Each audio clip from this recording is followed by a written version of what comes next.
Τώρα μόνο ένας ναργιλές μου έλειπε.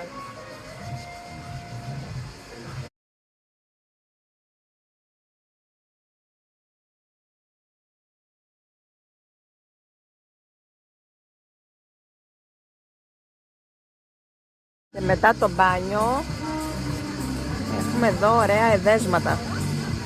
Ωπω.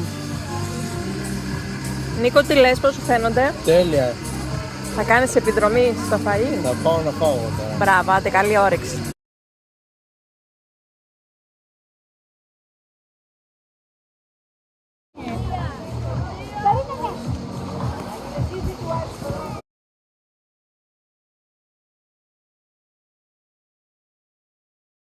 Ήρθαμε στο Ocean Club στην Νεάπολη.